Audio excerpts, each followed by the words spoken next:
La sorcière réveille nos sens animaux et végétaux.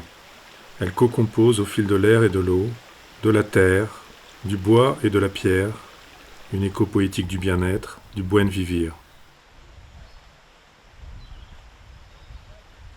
En magicienne des milieux, elle évolue à la lisière entre les mondes et leur devenir multispécifique.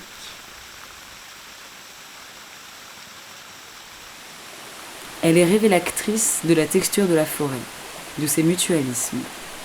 Elle enchevêtre sa danse et son écriture dans la kora de la terre-mère, épelle l'alphabet envoûtant du sensible et s'épanouit dans les chorégraphies du vivant.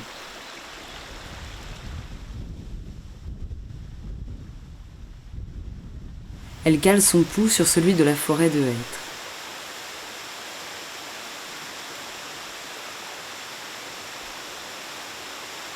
Elle fait monter la sève dans ses mains et sous ses pieds.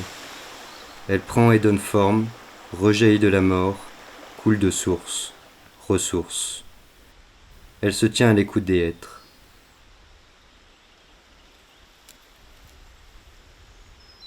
Elle contacte le vivant, qui, en retour, informe sa gestuelle en coévolution. Elle invite les états de la matière, les flux et les ondulations du vivant à influer dans ses états de corps. Ils affluent en elle, l'animent, puis, du dedans, la poussent vers le dehors, en réponse à ce monde vibrant.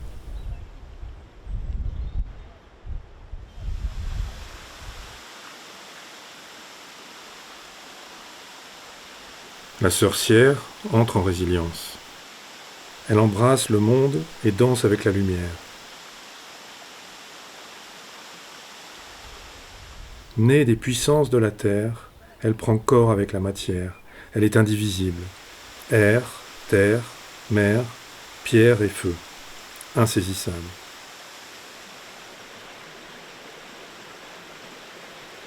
Elle est canal entre le visible et l'invisible.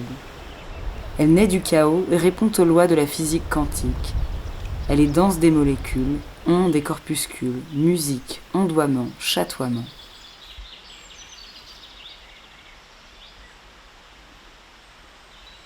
Elle est particule, élément, terre. Elle absorbe et transforme couleur et lumière, touche au cœur de la matière. Elle est pont, photon. Elle circule et s'impulse au contact des champs magnétiques avec lesquels elle entre en vibration.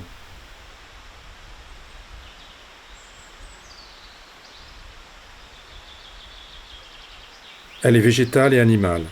Elle est minérale et élémentale. Liminale. Tels sont eux dans l'eau, elle s'imbrique, s'enchevêtre et co-compose une danse de la forêt en résonance avec toutes les vibrations et les corps auxquels elle se suspend et s'entretisse.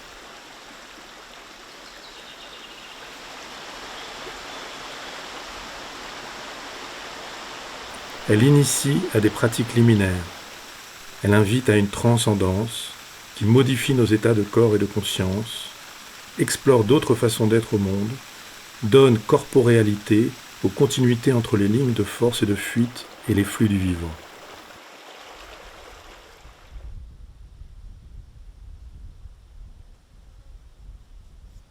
La rencontrer, c'est nécessairement et pour toujours devenir un peu elle, elle un peu nous, infléchir nos parcours et démultiplier nos potentialités respectives.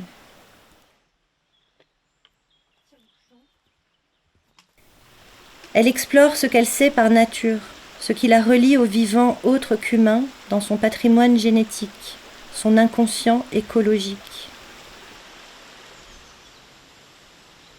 Elle lutte contre la désanimation de la matière, la hiérarchisation du vivant et des natures-cultures qui en émergent. Elle réincorpore la pensée. Elle réinstaure des liens de parentalité entre les humains et les animaux, les végétaux, toutes les formes du vivant reliées dans une commune ascendance. Chamane des milieux, elle renverse les perspectives, écolocalise sa danse sylvestre, désanthropologocentre le geste et le regard. Elle geste-articule d'autres langages.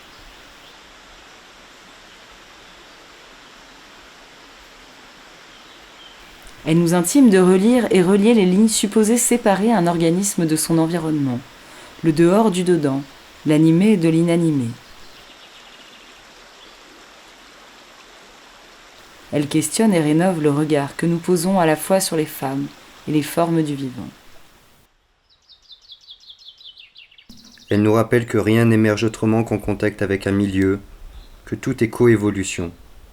Alors, dans un corps à corps avec le vivant, sa dense contact fait peau éthique avec la forêt primaire.